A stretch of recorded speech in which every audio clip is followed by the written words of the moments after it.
Olá, Molinex. Olá, Sónia. Muito bem-vindo.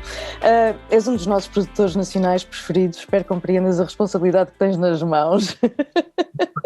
Vamos falar de criatividade e de tecnologia, de produção musical, mas também do teu mais recente álbum, Requiem for Empathy. Antes de mais, muito obrigada pela disponibilidade em partilhares o teu percurso e a tua experiência. Obrigado eu pelo convite. Olha, numa entrevista recente tu disseste, e vou passar a citar, a originalidade não é um estado estável, é mais como uma onda. A música tem esta semelhança com as outras artes, a inconstância da originalidade e da inspiração. Como é que tu geres o teu tempo e o teu processo criativo em função desta dinâmica? Olha, acho que gerir tentar gerir é o problema e é a origem de muita frustração, acho eu. Honestamente, acho que é uma parte, eu como sou uma pessoa extremamente racional e que procura sempre conhecer as coisas a fundo e aprender, ao início preocupava muito essa parte da criatividade não ser controlável.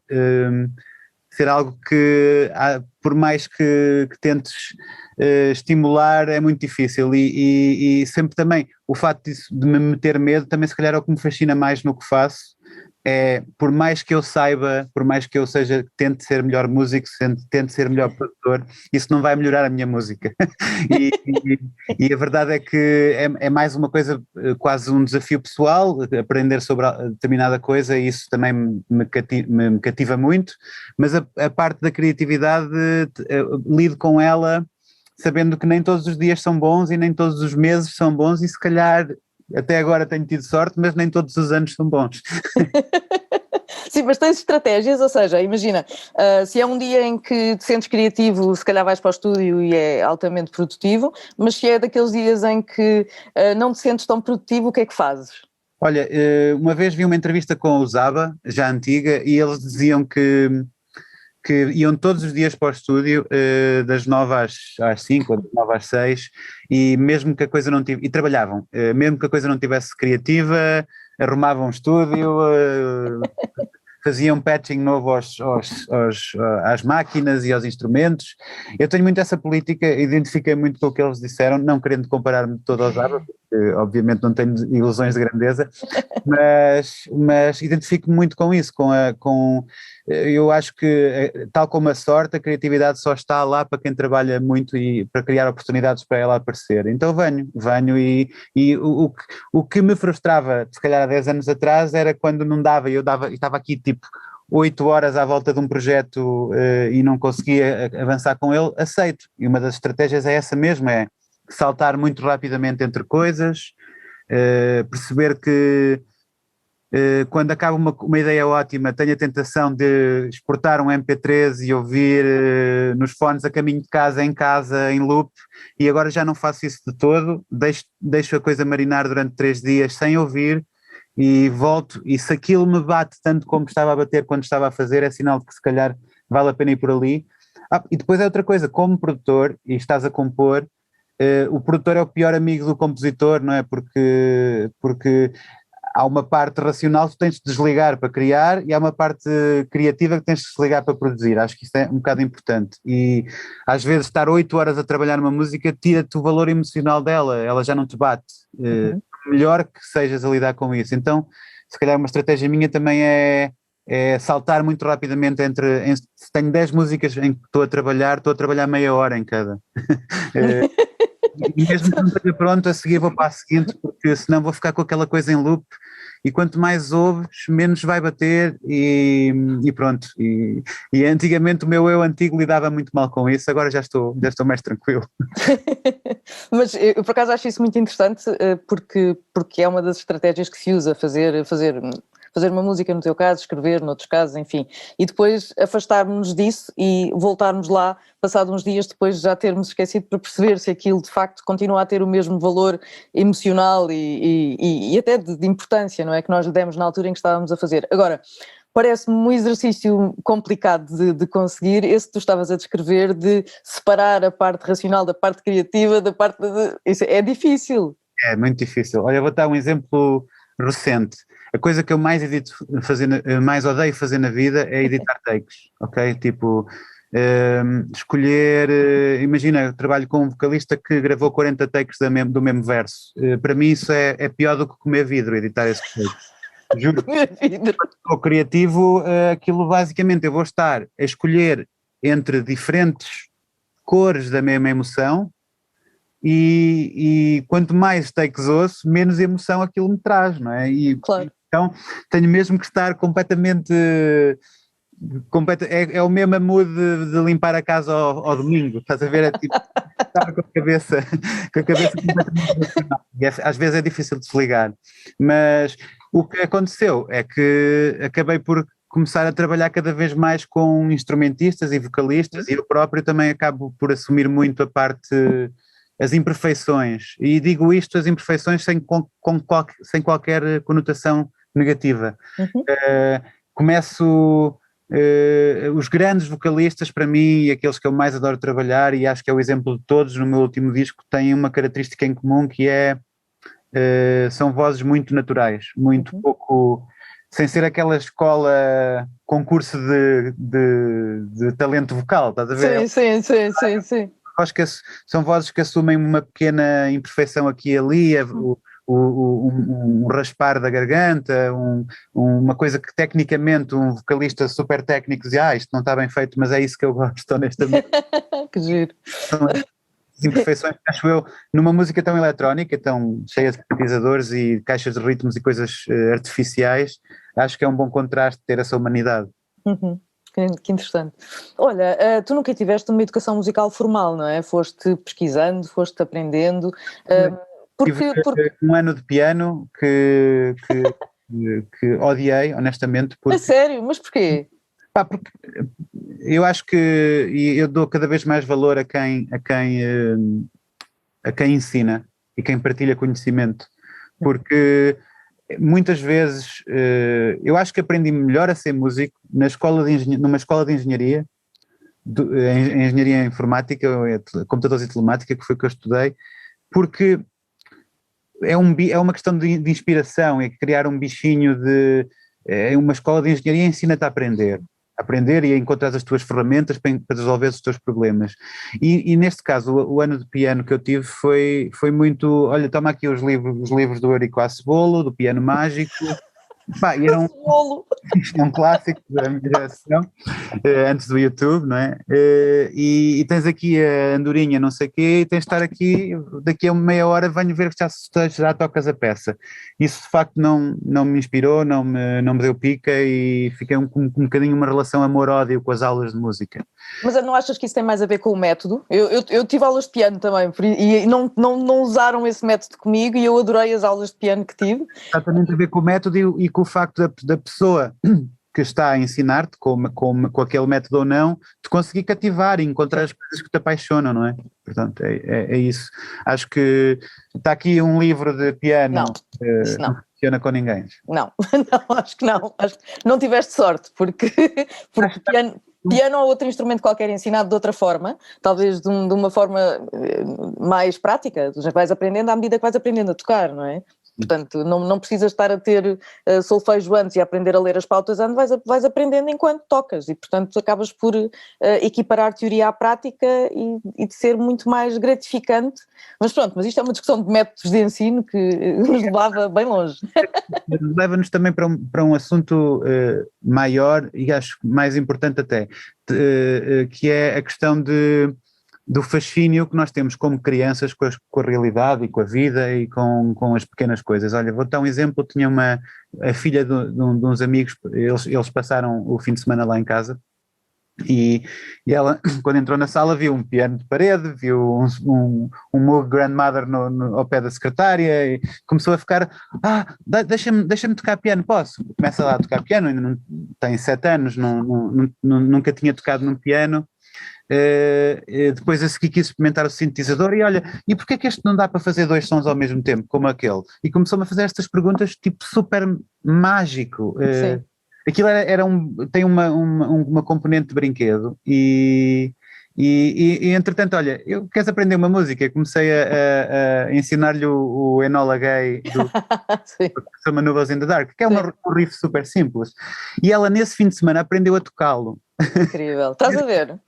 E passado uma semana mandou-me um vídeo a dizer, olha, já consigo tocar com a mão esquerda ao baixo enquanto toco o riff com a mão direita. E isto para mim, se eu tivesse tido alguém assim naquela idade, aquilo tinha sido ouro para mim, sabes? E não tive esse momento de brinquedo, não é muito diferente estar a brincar aos Legos ou aos Playmobiles, percebes? A música tem que ter essa parte de magia.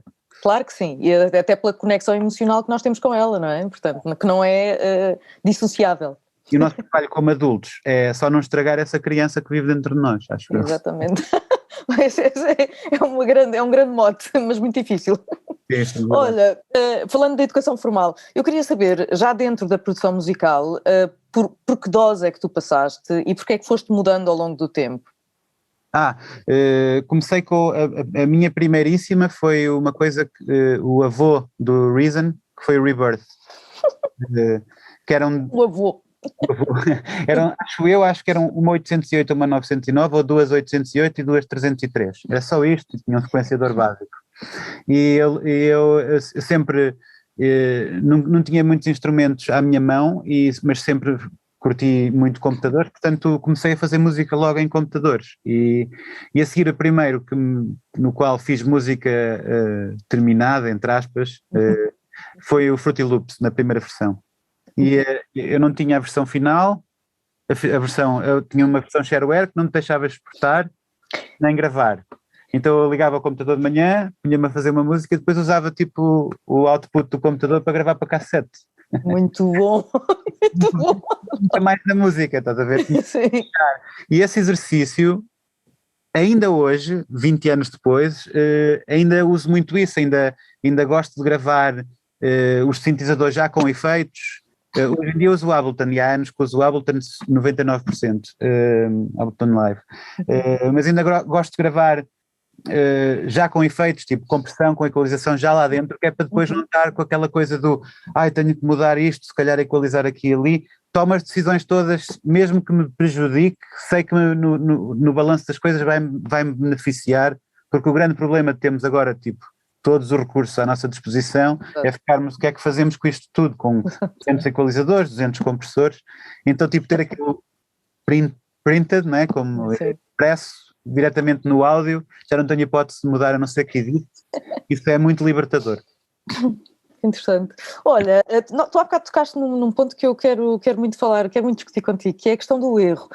Tu estavas a referir-te ao erro em relação às vozes e ao tipo de vozes que preferes, que não serem coisas absolutamente perfeitas, não é?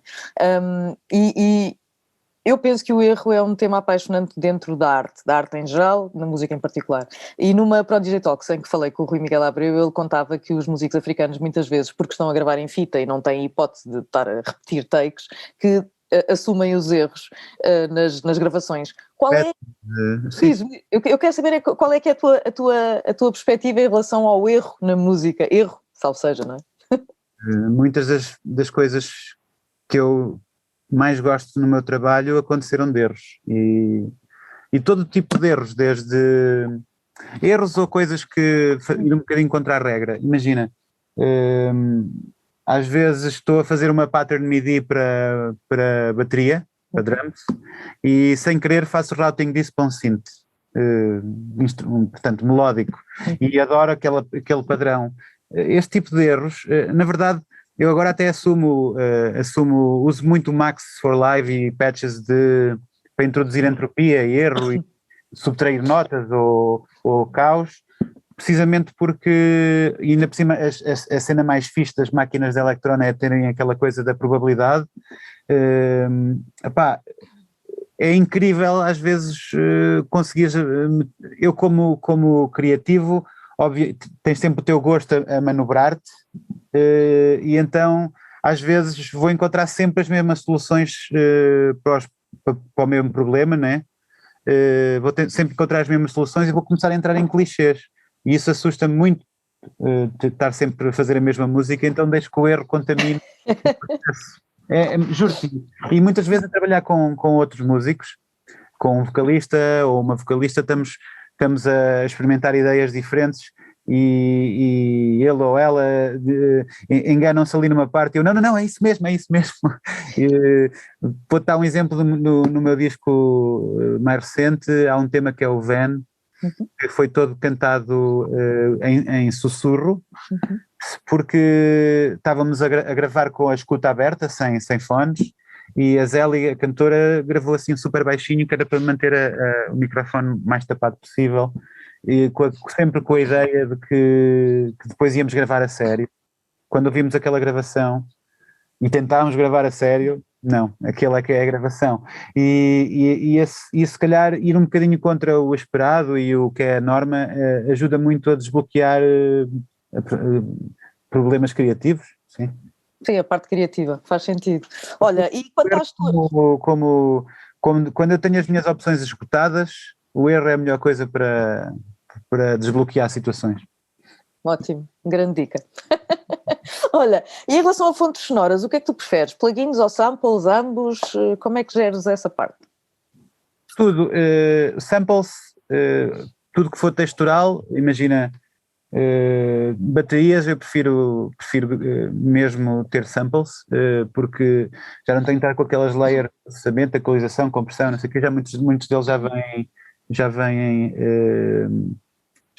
trabalhados, passaram por tape, passaram por diferente outboard.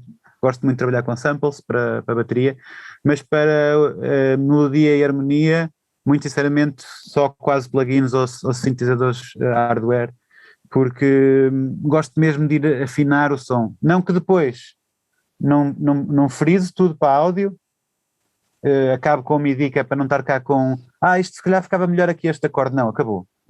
Toma a decisão e anda para a frente. Se calhar eu vou ter que abrir o projeto 4 versões atrás para editar alguma coisa, mas pelo menos tenho essa coisa, isto vai demorar 10 minutos a carregar o projeto antigo, por isso não vou fazê-lo.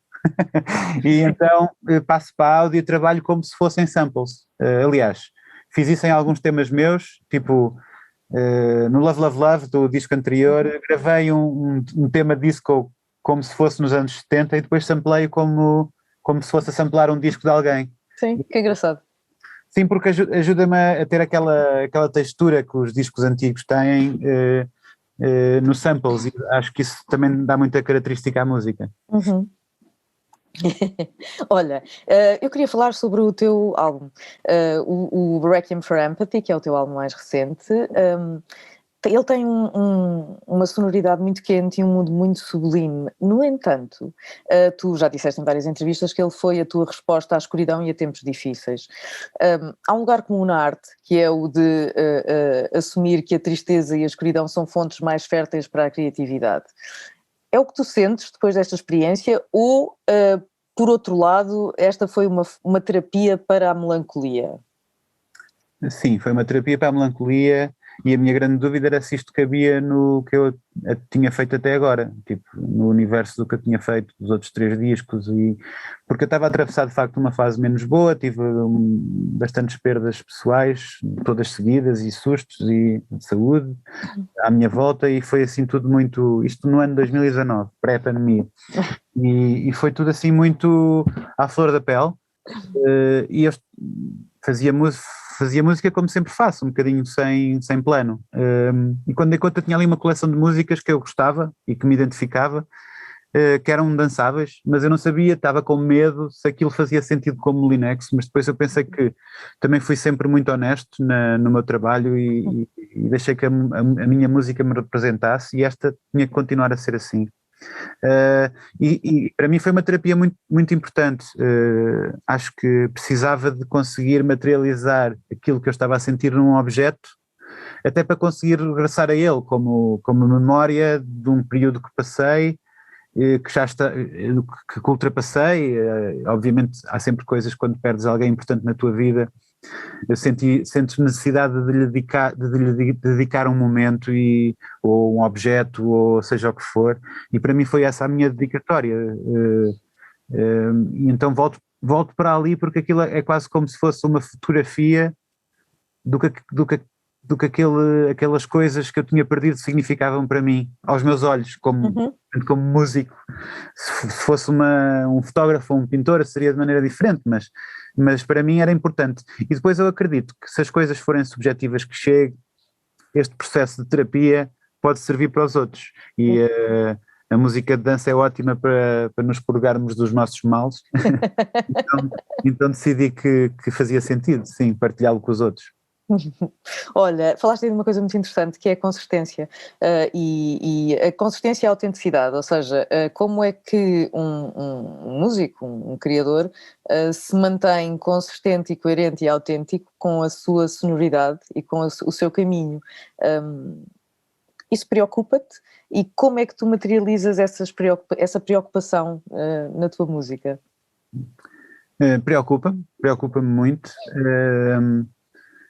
Eu gosto demasiado disto para sacrificar isto. Aliás, tomei uma decisão há mais de 10 anos de deixar de ser engenheiro de software a tempo inteiro para passar a part-time, para ser músico, a part-time também, e a certa altura, quando dei conta, era música em full-time.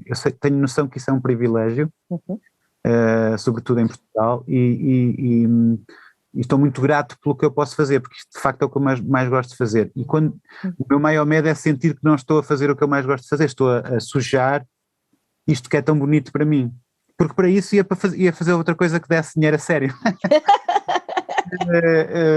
Por isso, para mim é muito importante estar a divertir-me, estar a sentir que aquilo me representa, que é honesto. E acho que isso é a única forma de conseguir essa continuidade, essa consistência, para usar o teu termo, ou honestidade no teu trabalho. Se estiveres pessoalmente satisfeita com o que estás a fazer, se estiveres a divertir e sentires que aquilo te representa, acho que qualquer passo, obviamente estou a dizer isto de boca cheia, mas é uma dúvida com que estou permanentemente a trabalhar e a criar, qualquer passo que tomes honesto vai sempre ser consistente. Pelo menos espero que assim seja no meu trabalho. Isso passa para E como é que tu geres as pressões? Porque há sempre pressões, não é? Seja do que está a funcionar, ou do que é que está na moda, ou do hype, ou o que quer que seja. Como é que tu geres essa parte com a honestidade e com a autenticidade? Olha, felizmente, e atenção que eu tenho, não é assim para todos, não é? Porque se a minha grande paixão fosse um género de música extremamente obscuro, obviamente não seria tão fácil manter ela a minha grande paixão. Mas a verdade é que eu gosto mesmo da música de dança em geral, da cultura da música de dança, do que ela representa, dos valores que ela tem como agente de mudança no mundo, e então a música de dança felizmente vai ser sempre necessária e dentro da música de dança também tenho um gosto muito abrangente, que vai desde do disco e do house com que me apaixonei primeiro, para as coisas mais artificiais, como o drum and bass ou o techno, e então dentro deste gosto eu consigo um bocado, é como ser DJ, não é? Tens o teu gosto, tens o teu espectro, o teu limite inferior e limite superior, e o teu único trabalho como DJ é encontrar num diagrama de Venn a interseção entre o teu gosto e o gosto das pessoas que estão à tua frente, que tu estás a ler assim, tipo, aos milhares de cada vez. Se correr bem! Às centenas, às dezenas ou às milhares, mas é exatamente sempre o mesmo exercício, é um bocado ler o público, encontrar essa interseção. E para mim é um bocado assim, dentro do que eu gosto de fazer, e eu continuo a ouvir imensa música contemporânea, e obviamente essa música também me inspira, e então eu tento um bocado responder dentro do meu universo àquilo que me inspira. Por isso é sempre esse caminho. Há uma pressão, como é óbvio, mas a verdade é que também na Discotexa, junto com o Shinobi, criámos é a minha editora, pronto. Criámos uma operação independente e não estamos muito sujeitos a pressões, e felizmente conquistamos o espaço para editar não só a nossa música da forma que queremos, e a correr os riscos que queremos, mas também criar uma plataforma para fazer isso com outros músicos que admiremos. E de facto a independência custa e é difícil, mas é a coisa mais libertadora que existe. Também acho, também acho.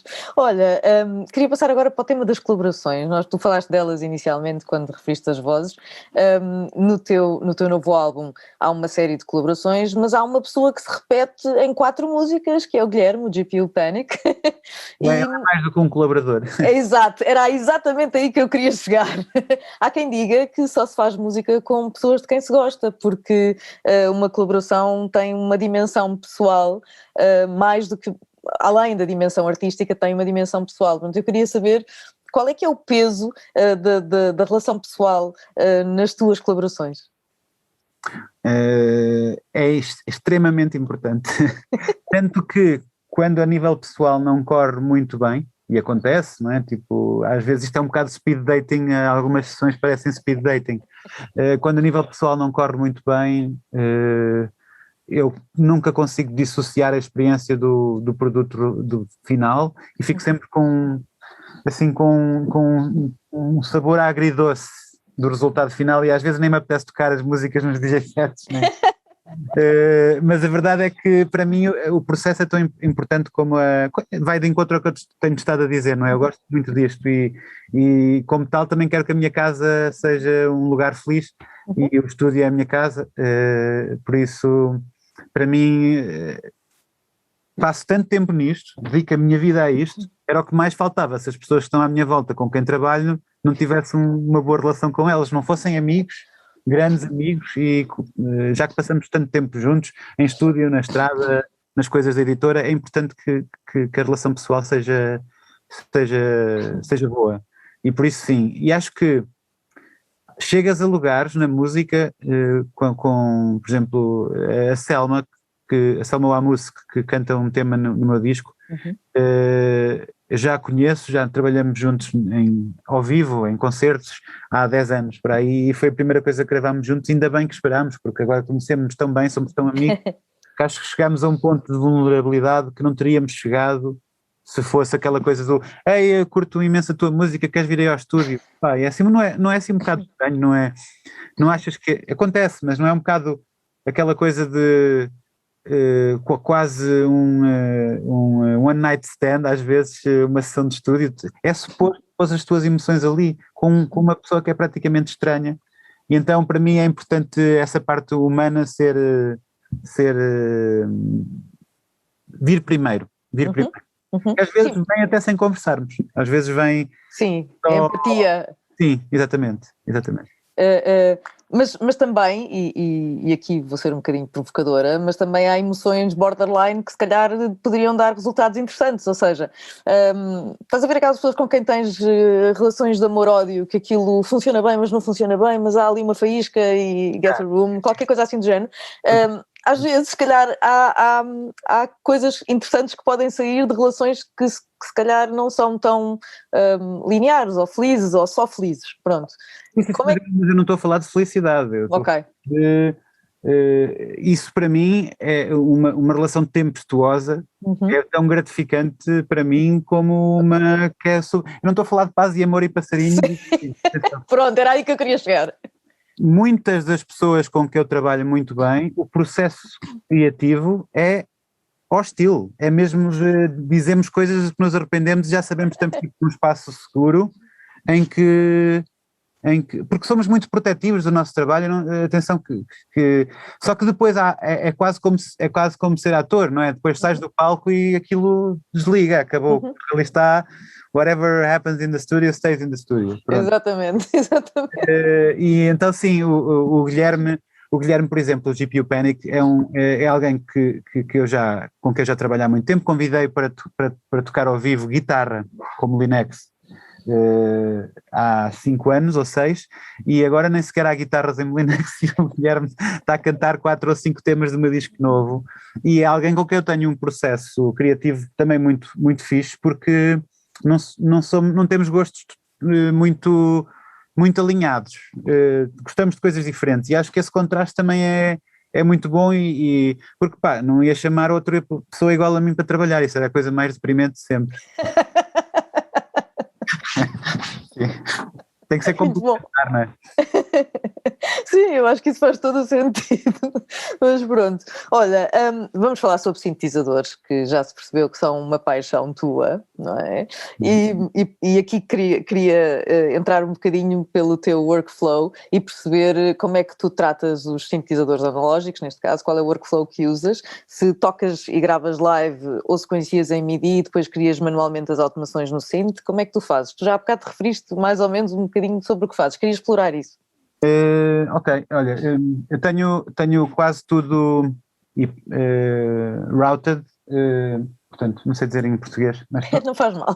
caso, tenho quase todos os synths que uso muito, tenho um input, é um luxo, eu sei, tenho um input dedicado na placa de som.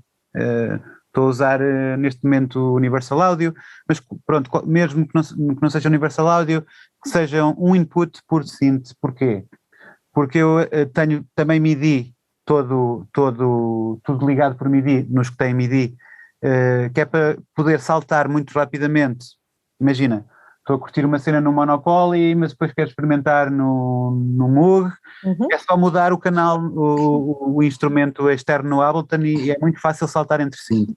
Gravo tudo MIDI com teclado controlador, a maior parte sim toco, não sou grande instrumentista, ou pelo menos virtuoso, mas sei o suficiente para depois conseguir fazer um Photoshopzinho, e depois vou de encontrar um som que goste, deixo sem imprimir para áudio. Quando tiver o arranjo mais ou menos pronto da música, faço uma passagem por cada cinta em que estou a controlá-la à mão. E a automação, raramente faço desenho automação ou vou editar automação. Normalmente vou mesmo à máquina e toco como se fosse um instrumento.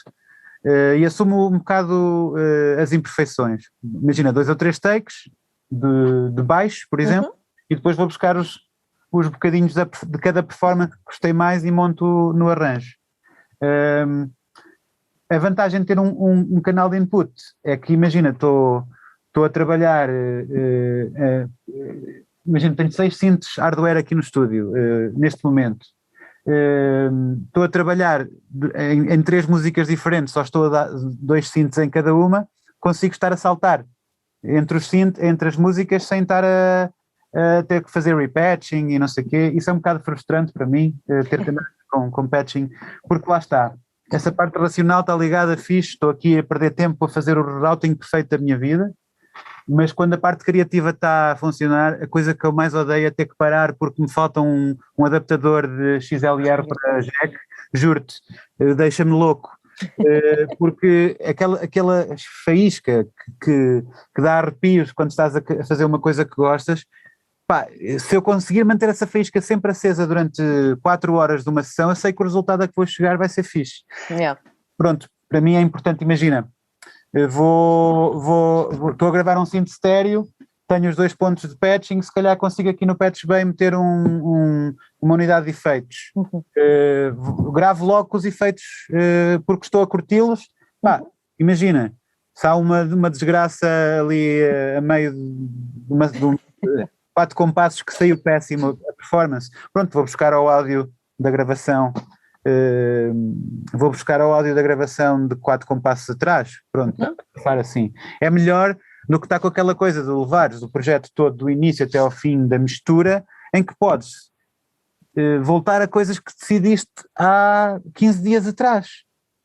Se tivesse essa hipótese, nunca mais acabava músicas, e acho que é uma coisa que em muitos produtores novos que me perguntam dicas, manda mais vezes projetos em que está tudo aberto, dá para chegar a editar coisas de há 10 versões atrás, e eu percebo a dúvida, que é, não temos segurança no nosso trabalho, mas também a dica que eu costumo dar quando me perguntam como é que hei de acabar coisas, eu digo sempre, tipo, a tua primeira música não tem que ser a tua obra-prima, nem muito provavelmente vai ser, nem a última que fizeste é a tua obra-prima, por isso faz, grava, exporta, mostra às pessoas que gostas e que te não dão palmadinhas nas costas, mas dão-te opiniões construtivas que te permitem melhorar. Não tenhas medo de gravar, porque imensos amigos, eu tive uma febre de modulares, felizmente já foi há 10 anos atrás, tive uma febre de modulares e de facto senti o perigo de teres um modular e estares 8 horas a tocar no modular e depois chegas ao fim e não gravaste nada. Passei por isso, saio de uma sensação, o processo é fixe, estou a curtir estar ali a trabalhar num synth durante horas, mas depois fico muito triste por não ter nada palpável, que nem é que mostrar a alguém, é algo que eu possa ouvir daqui a uma semana. E então obriguei-me muito obviamente, se calhar encontrei as pessoas certas que me deram estas dicas na altura certa, a gravar, a exportar, a andar para a frente, porque se não tiver assim esse setup de synths que me permita trabalhar depressa, provavelmente ainda estava aqui a fechar o meu primeiro tema. Uma resposta longa, desculpa. Não faz mal, não faz mal. Olha, eu queria aqui explorar, queria acabar aqui com uma pergunta um bocadinho mais sobre o futuro, que é, e também tem a ver com a tua faceta de DJ, de que nós mal falámos, porque estivemos quase sempre a falar de produção musical, mas também com a tua formação em engenharias de computadores e telemática, que é: como é que tu vês o futuro do DJing no que toca a experiências como a realidade virtual ou a realidade aumentada? Experiências como o Sensorium Galaxy, que já contratou uma série de DJs, ou plataformas de gaming a servir de cenários a eventos ao vivo. Tu achas que se consegue reinventar a presença física, ou ela dificilmente será suplantada, ou vamos chegar aqui a um meio termo ou outra coisa que não é aquilo que conhecemos? Muito sinceramente não. Pelo menos no futuro próximo, acho que pergunto a tua opinião. Não estás farta de streams? Estou. Pronto. Não é? Acho que se alguma coisa que este ano e quase 2 nos ensinou é que nada substitui a experiência física, de partilharmos uma experiência com outros e com alguém em palco ou alguém na cabine e estamos com outras pessoas a sentir o som físico, ondas vibratórias que vêm de um PA gigante e nos fazem tremer. Acho que nada disso é substituível. Ou seja, tu tentar repetir essa experiência digitalmente, estás destinado a perder. Nunca vais conseguir nada que seja tão impactante se tentares repeti-la. Eu acho que tens que complementá-la, tens que acho que conteúdos como este, como uma conversa em que podemos estar uma conversa entre 1000 pessoas numa pista de dança vai ser sempre melhor do que uma conversa entre 2 pessoas e obviamente uma conversa física é melhor do que uma conversa digital, mas muito é possível ainda transmitir muitas das coisas importantes da conversa ainda acontecem digitalmente. Acho que mundos inventados, mundos artificiais, mundos impossíveis de acontecer na realidade são a grande mais-valia do digital, não é? Não é criares uma cabine, uma praia em que as pessoas vão para lá com um Vive ou com um set qualquer e que giro, estou numa praia. Não, acho que não vai ser a cena. Pá, gostei muito mais de coisas como aquilo que o GTA fez com a Kinda Music, tipo, de repente tinhas uma expansão do jogo, uma season do jogo que se passava numa ilha e dava para ir lá, as cenas que houve no Fortnite com o Travis Scott. Sim. Aproveitaram um mundo que já existia, para o qual o mundo que as pessoas utilizavam até como hangouts, espaço social onde já iam, e de repente está alguma coisa artística a acontecer dentro dos limites daquele mundo. Imagina, eu durante a pandemia, eu nem era muito gamer, mas durante a pandemia comecei a jogar a escapar da realidade, eu jogava Fortnite com amigos meus da minha idade e com filhos deles. Claro. Então, aconteceu a cena do Travis Scott no Fortnite e os miúdos de 9, 8 anos estavam malucos porque, de repente, tu tinhas limitações físicas no jogo que sempre tiveste, a gravidade e a escala das coisas, ou as cores, o ambiente, a chuva, etc.